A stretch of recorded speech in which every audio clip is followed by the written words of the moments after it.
ਸੋਹਲਾ ਸਾਹਿਬ ਜੀ ਦੇ 5ਵੇਂ ਮੁਬਾਰਕ ਬਚਨ ਦੇ ਵਿੱਚ ਧੰਨ ਗੁਰੂ ਅਰਜਨ ਸਾਹਿਬ ਮਹਾਰਾਜ ਪਹਿਲੀ ਬੰਦ ਵਿੱਚ ਆਖਦੇ ਨੇ, ਕਰੋ ਬੇਨੰਤੀ ਸੁਣੋ ਮੇਰੇ ਮੀਤਾ, ਸੰਤ ਟਹਿਲ ਕੀ ਬੇਲਾ,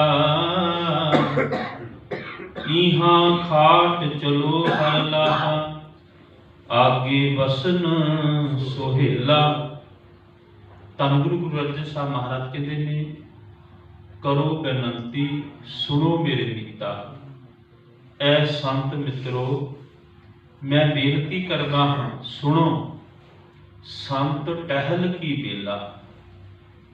ਬੇਲਾ ਦਾ ਮਤਲਬ ਸਮਾਂ। ਇਹ ਸਮਾਂ ਮਨੁੱਖਾ ਦੇ ਜਿਹੜੀ ਹੈ, ਇਹ ਸੰਤ ਜਨਾਂ ਦੀ ਸੇਵਾ ਕਰਨ ਦਾ ਸਮਾਂ ਹੈ। ਸਤਿਗੁਰੂ ਮਹਾਰਾਜ ਪਾਵਨ ਗੁਰਬਾਣੀ ਦੇ ਅੰਦਰ ਮਨੁੱਖ ਨੂੰ ਇਹ ਗੱਲ ਸਮਝਾਉਣਾ ਕਰਦੇ ਨੇ ਕਿ ਇਹ ਮਨੁੱਖਾ ਦੇ ਜਿਹੜੀ ਤੈਨੂੰ ਮਿਲੀ ਹੈ, ਇਹਦੇ ਵਿੱਚ ਚੰਗੇ ਕਰਮ ਤੇ ਰੱਬੀ ਇਬਾਦਤ ਤੂੰ ਕਰ ਸਕਦਾ ਹੈ, ਜਿਹਦੇ ਨਾਲ ਤੂੰ ਮਾਲਕ ਦੇ ਨਜ਼ਦੀਕ ਹੋ ਸਕਦਾ ਹੈ। ਸਤਿਗੁਰੂ ਮਹਾਰਾਜ ਕਹਿੰਦੇ ਨੇ, ਰਸਨਾ ਦੇ ਨਾਲ ਮਾਲਕ ਦੇ ਗੁਣ ਗਾ, ਉਸ ਪਰਮੇਸ਼ਰ ਦੀ ਇਬਾਦਤ ਕਰ।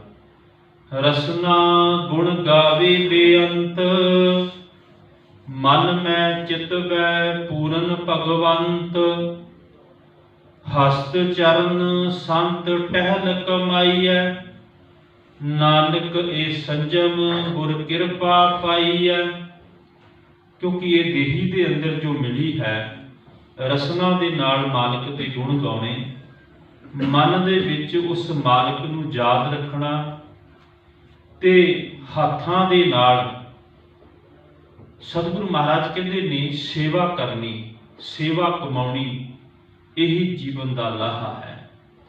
ਕਿਉਂਕਿ ਮਨੁੱਖਾ ਦੇਹੀ ਦੇ ਵਿੱਚ ਸਤ ਸੰਗਤ ਦੀ ਸੇਵਾ ਕਰਨੀ, ਗੁਰਮੁਖਾਂ ਦੀ ਸੇਵਾ ਕਰਨੀ, ਇਹ ਜੀਵਨ ਦਾ ਲਾਹਾ ਹੈ। ਤੇ ਸਤਿਗੁਰੂ ਮਹਾਰਾਜ ਕਹਿੰਦੇ ਨੇ, ਪ੍ਰਾਪਤ ਵੀ ਉਹਨਾਂ ਨੂੰ ਹੁੰਦਾ ਜਿਨ੍ਹਾਂ ਦੇ ਧੁਰ ਮਸਤਕ ਦੇ ਉੱਤੇ ਲਿਖਿਆ ਹੋਇਆ ਹੁੰਦਾ ਹੈ। ਸਾਹਿਬ ਕਹਿੰਦੇ ਨੇ, ਸੰਤ ਟਹਿਲ ਸੋਈ ਹੈ ਲਾਗਾ, ਜਿਸ ਮਸਤਕ ਲਿਖਿਆ ਲਿਖੇਗ। ਕਹੋ ਨਾਨਕ ਏਕ ਬਿਨ ਦੂਜਾ, ਅਵਰ ਨਾ ਕਰਨੈ ਜੋਗ। ਸਤਿਗੁਰੂ ਮਹਾਰਾਜ ਕਹਿੰਦੇ ਨੇ, ਸੰਤ ਟਹਿਲ ਸੋਈ ਹੈ ਲਾਗਾ, ਉਹੀ ਟਹਿਲ ਦੇ ਵਿੱਚ ਲੱਗਦਾ ਹੈ ਜਿਹਦੇ ਮਸਤਕ ਦੇ ਉੱਤੇ ਲੇਖ ਲਿਖਿਆ ਹੁੰਦਾ ਹੈ। ਕਹਿਣ ਲੱਗੇ, ਹੋਰ ਕੋਈ ਕਰਨ ਵਾਲਾ ਨਹੀਂ ਹੈ। ਕਹੋ ਨਾਨਕ ਏਕ ਬਿਨ ਦੂਜਾ, ਅਵਰ ਨਾ ਕਰਨੇ ਜੋਗ। ਸਤਿਗੁਰੂ ਮਹਾਰਾਜ ਨੇ ਵਾਰ-ਵਾਰ ਮਨੁੱਖ ਨੂੰ ਉਸ ਸਮੇਂ ਨੂੰ ਸਫਲ ਕਰਨ ਵਾਸਤੇ, ਇਹ ਸਰੀਰ ਰੂਪੀ ਜਾਮੇ ਨੂੰ ਸਫਲ ਕਰਨ ਵਾਸਤੇ ਸਾਹਿਬ ਨੇ ਸਤ ਸੰਗਤ ਦੀ ਸੇਵਾ, ਗੁਰਮੁਖਾਂ ਦੀ ਸੇਵਾ ਕਰਨ ਦਾ ਪ੍ਰੇਰਨਾ ਦਿੱਤੀ ਹੈ। ਸਤਿਗੁਰੂ ਮਹਾਰਾਜ ਕਹਿੰਦੇ ਨੇ, ਸੰਤ ਸ਼ਰਨ ਸੰਤ ਟਹਿਲ ਕਰੀ, ਧੰਦ ਬੰਦ ਔਰ ਸਗਲ ਜੰਜਾਰੂ, ਅਵਰ ਕਾਜ ਤੇ ਛੂਟ ਪਰੀ। ਸਤਿਗੁਰੂ ਮਹਾਰਾਜ ਕਹਿੰਦੇ ਨੇ, ਸੰਤ ਸ਼ਰਨ ਭਾਵ ਗੁਰੂ ਦੀ ਸ਼ਰਨ ਜਾਇਆ, ਗੁਰੂ ਦੀ ਸੇਵਾ ਕੀਤਿਆਂ ਫਿਰ ਕੀ ਹੁੰਦਾ, ਧੰਦ ਬੰਦ ਔਰ ਸਗਲ ਜੰਜਾਰੂ। ਜਿਹੜੇ ਜੀਵਨ ਦੇ ਅੰਦਰ ਜੰਜਾਲ ਨੇ, ਬੰਧਨ ਨੇ, ਸਤਿਗੁਰੂ ਮਹਾਰਾਜ ਕਹਿੰਦੇ ਨੇ ਉਹਨਾਂ ਤੋਂ ਛੁਟਕਾਰਾ ਮਿਲ ਜਾਂਦਾ ਹੈ। ਇਸੇ ਕਰਕੇ ਭਗਤ ਜਨ ਜਿਹੜੇ ਨੇ, ਗੁਰੂ ਦੇ ਪਿਆਰੇ ਜਿਹੜੇ ਨੇ, ਉਹ ਮਾਲਕ ਦੇ ਕੋਲੋਂ ਸੰਤ ਟਹਿਲ ਜਿਹੜੀ ਹੈ ਉਹ ਮੰਗਦੇ ਨੇ। ਐਸੀ ਮੰਗ ਗੋਬਿੰਦ ਤੇ ਟਹਿਲ ਸੰਤਨ ਕੀ, ਸੰਗ ਸਾਧੂ ਕਾ ਹਰ ਨਾਮਾ ਜਪ ਪਰਮ ਗਤੇ। ਉਸ ਮਾਲਕ ਦੇ ਕੋਲੋਂ, ਪਰਮੇਸ਼ਰ ਦੇ ਕੋਲੋਂ ਇਹ ਦਾਤ ਮੰਗਦੇ ਨੇ ਵੀ ਸੰਤ ਜਨਾਂ ਦੀ ਸੇਵਾ ਕਰਨ ਦਾ ਮੌਕਾ ਮਿਲ ਜਾਵੇ, ਗੁਰੂ ਦਾ ਸੰਗ ਕਰਨ ਨੂੰ ਮਿਲ ਜਾਵੇ ਤੇ ਨਾਮ ਜਪ ਕੇ ਉੱਚੀ ਅਵਸਥਾ ਜਿਹੜੀ ਹੈ ਉਹ ਪ੍ਰਾਪਤ ਹੋ ਜਾਵੇ। ਤੇ ਸਤਿਗੁਰੂ ਮਹਾਰਾਜ ਕਹਿੰਦੇ ਨੇ, ਪੂਜਾ ਚਰਨਾ ਠਾਕੁਰ ਸ਼ਰਨਾ, ਸੋਈ ਕੁਸਲ ਜੋ ਪ੍ਰਭ ਜੀਉ ਕਰਨਾ। ਸਫਲ ਹੋਤ ਇਹ ਦੁਰਲਭ ਦੇਹੀ, ਜਾ ਕੋ ਸਤਿਗੁਰ ਮਾਇਆ ਕਰੇਹੀ। ਸਤਿਗੁਰ ਮਹਾਰਾਜ ਕਹਿੰਦੇ ਨੇ ਉਹਦੀ ਇਹ ਸਫਲ ਹੋ ਜਾਂਦੀ ਹੈ ਦੇਹ। ਜਿਹੜੇ ਮਾਲਕ ਦੀ ਸੇਵਾ ਦੇ ਵਿੱਚ ਲੱਗ ਜਾਂਦੇ ਨੇ ਉਹਨਾਂ ਦੇ ਅਗਿਆਨ ਭਰਮ ਕੱਟ ਜਾਂਦੇ ਨੇ। ਅਗਿਆਨ ਭਰਮ ਬਿਨਸੇ ਦੁਖ ਡੇਰਾ, ਕਿਉਂਕਿ ਅਗਿਆਨਤਾ ਹੀ ਮਨੁੱਖ ਦੀ ਸਭ ਤੋਂ ਵੱਧ ਦੁੱਖਾਂ ਦਾ ਕਾਰਨ ਬਣਦੀ ਹੈ। ਇਹ ਸਾਹਿਬ ਕਹਿੰਦੇ ਨੇ ਜਾ ਕੇ ਹਿਰਦੇ ਵਸੇ ਗੁਰ ਪੈਰਾ, ਸਾਧ ਸੰਗ ਰੰਗ ਪ੍ਰਭ ਧਿਆਇਆ, ਕਹੋ ਨਾਨਕ ਤਿਨ ਪੂਰਾ ਪਾਇਆ। ਜਿਹੜੇ ਸਤ ਸੰਗਤ ਵਿੱਚ ਜਾ ਕੇ ਪ੍ਰਭੂ ਦੇ ਧਿਆਉਂਦੇ ਨੇ ਉਹ ਮਾਲਕ ਦੇ ਰੰਗ ਵਿੱਚ ਰੰਗੇ ਜਾਂਦੇ ਨੇ। ਤੇ ਸਤਿਗੁਰੂ ਮਹਾਰਾਜ ਕਹਿੰਦੇ ਨੇ ਉਹਨਾਂ ਦਾ ਜੀਵਨ ਜਿਹੜਾ ਹੈ ਉਹ ਸਫਲ ਹੋ ਜਾਂਦਾ ਹੈ। ਤੇ ਸਤਿਗੁਰੂ ਮਹਾਰਾਜ ਕਹਿੰਦੇ ਨੇ ਇਹਾਂ ਖਾਟ, ਅਗਲੀ ਗੱਲ ਵੀ ਇੱਥੇ ਇਹ ਕਰਮ ਕੀਤਾ ਹੋਇਆ, ਸੰਤ ਜਨਾਂ ਦੀ ਸੇਵਾ ਕੀਤੀ ਹੋਈ ਤੇ ਪਰਮੇਸ਼ਰ ਦੀ ਇਬਾਦਤ ਕੀਤੀ ਹੋਈ, ਇਹ ਖਟਿਆ ਹੋਇਆ ਸਭ ਕਰਨ ਕੇ ਆਉਣ ਵਾਲੇ ਸਮੇਂ ਦੇ ਅੰਦਰ ਇਹਨੂੰ ਲਾਭ ਦੇਗਾ। ਇਹਾਂ ਖਾਟ ਚਲੋ ਹਰ ਲਾਹਾ, ਤੈਨੂੰ ਲਾਹਾ ਹੈ ਆਗੇ ਵਸਨ ਸੁਹੇਲਾ, ਤੇਰਾ ਅਗਲਾ ਆਉਣ ਵਾਲਾ ਸਮਾਂ ਜਿਹੜਾ ਹੈ ਉਹ ਸੁਹੇਲਾ ਹੋ ਜਾਵੇਗਾ। ਕਿਉਂਕਿ ਦੁਨਿਆਵੀ ਧਨ ਜਿਹੜਾ ਹੈ ਸਤਿਗੁਰੂ ਮਹਾਰਾਜ ਕਹਿੰਦੇ ਨੇ ਉਹ ਇੱਥੇ ਰਹਿ ਜਾਂਦਾ ਹੈ, ਉਹ ਅੱਗੇ ਸੁਹੇਲਾ ਨਹੀਂ ਹੁੰਦਾ। ਸੁਹੇਲਾ ਹੋਣਾ ਤੇ ਸਤਿਗੁਰੂ ਮਹਾਰਾਜ ਕਹਿੰਦੇ ਨੇ ਕੇਵਲ ਪਰਮੇਸ਼ਰ ਦਾ ਨਾਮ ਹੋਣਾ ਹੈ। ਸੁਖਮਨੀ ਸਾਹਿਬ ਜੀ ਦੀ ਪਾਵਨ ਬਾਣੀ ਦੇ ਵਿੱਚ ਅਸੀਂ ਪੜ੍ਹਦੇ ਹਾਂ, ਸਾਹਿਬ ਕਹਿੰਦੇ ਨੇ ਸਾਥ ਨਾ ਚਾਲੇ ਬਿਨ ਭਜਨ, ਪਰਮੇਸ਼ਰ ਦੇ ਭਜਨ ਤੋਂ ਬਿਨਾ ਕੋਈ ਸਾਥ ਨਹੀਂ ਚੱਲਦਾ। ਸਾਥ ਨਾ ਚਾਲੇ ਬਿਨ ਭਜਨ, ਵਿਖਿਆ ਸਗਲੀ ਸ਼ਾਦ, ਹਰ ਹਰ ਨਾਮ ਕਮਾਵਣਾ, ਨਾਨਕ ਇਹ ਧਨ ਸਾਰ। ਸਾਰ ਦਾ ਮਤਲਬ ਹੁੰਦਾ ਸ੍ਰੇਸ਼ਟ। ਸਤਿਗੁਰੂ ਮਹਾਰਾਜ ਕਹਿੰਦੇ ਨਾਮ ਧਨ ਜਿਹੜਾ ਹੈ ਉਹ ਸ੍ਰੇਸ਼ਟ ਹੈ, ਤੇ ਜਿਹੜਾ ਦੁਨਿਆਵੀ ਧਨ ਅਸੀਂ ਇਕੱਠਾ ਕਰਦੇ ਹਾਂ ਉਹ ਸਵਾਹ ਦੇ ਬਰਾਬਰ ਹੈ, ਉਹ ਸਾਥ ਨਹੀਂ ਦਿੰਦਾ। ਤੇ ਸਤਿਗੁਰੂ ਮਹਾਰਾਜ ਕਹਿੰਦੇ ਨੇ ਵੀ ਜਿਹੜੇ ਤੇ ਗੁਰਮੁਖ ਹੁੰਦੇ ਨੇ ਉਹ ਤੇ ਲਾਹਾ ਲੈ ਜਾਂਦੇ ਨੇ, ਪਰ ਜਿਹੜੇ ਮਨ ਪਿੱਛੇ ਚੱਲਣ ਵਾਲੇ ਹੁੰਦੇ ਨੇ ਉਹ ਆਪਣਾ ਮੂਲ ਜਿਹੜਾ ਹੈ ਉਹ ਵੀ ਗਵਾ ਲੈਂਦੇ ਨੇ।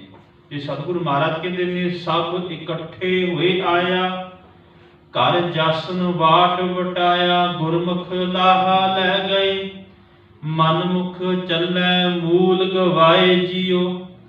ਮਨਮੁਖ ਮੂਲ ਵੀ ਗਵਾ ਦਿੰਦੇ ਆ। ਮੂਲ ਦਾ ਮਤਲਬ ਜਿਹੜੀ ਸਵਾਸਾ ਰੂਪੀ ਪੂੰਜੀ ਮਿਲੀ ਸੀ ਉਹ ਵੀ ਬਤੀਤ ਹੋ ਗਈ, ਪਰਤ ਕੇ ਪਰਮੇਸ਼ਰ ਦੀ ਇਬਾਦਤ ਦਾ ਨਾਮ ਧਨ ਜਿਹੜਾ ਸੀ ਉਹ ਵੀ ਨਹੀਂ ਖੱਟਿਆ। ਤੇ ਸਤਿਗੁਰੂ ਮਹਾਰਾਜ ਕਹਿੰਦੇ ਨੇ ਅਸਲ ਦੇ ਵਿੱਚ ਉਹ ਰਾਸ ਪੂੰਜੀ ਜਿਹੜੀ ਹੈ ਉਹ ਪਰਮੇਸ਼ਰ ਦੀ ਇਬਾਦਤ ਹੀ ਹੈ।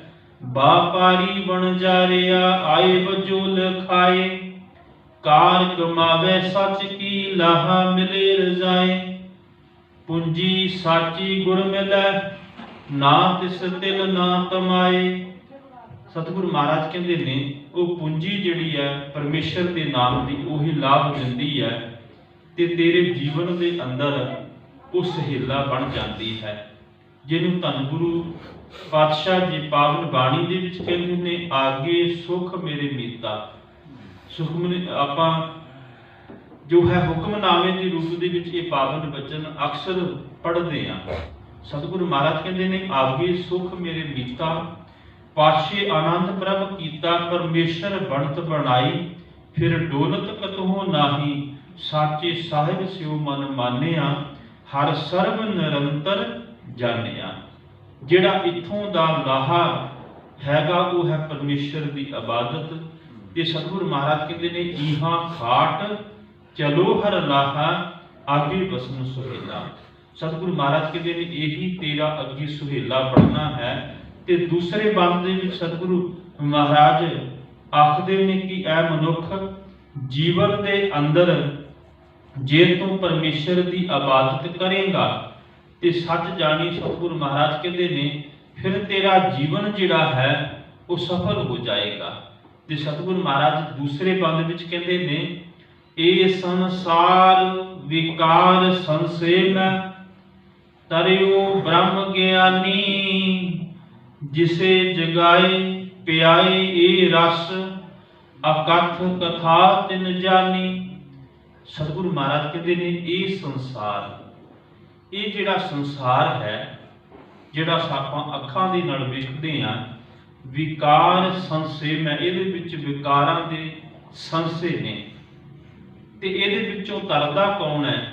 ਸਤਿਗੁਰੂ ਮਹਾਰਾਜ ਕਹਿੰਦੇ ਨੇ ਬ੍ਰਹਮ ਗਿਆਨੀ ਤਰਦਾ ਹੈ, ਜਿਹਨੂੰ ਰੱਬ ਦਾ ਗਿਆਨ ਹੁੰਦਾ ਹੈ। ਬ੍ਰਹਮ ਗਿਆਨੀ ਦਾ ਮਤਲਬ ਜਿਹਨੂੰ ਬ੍ਰਹਮ ਦਾ ਗਿਆਨ, ਪਰਮੇਸ਼ਰ ਦਾ ਗਿਆਨ ਹੋ ਜਾਂਦਾ, ਉਹੀ ਅਸਲ ਦੇ ਵਿੱਚ ਤਰਦਾ ਹੈ।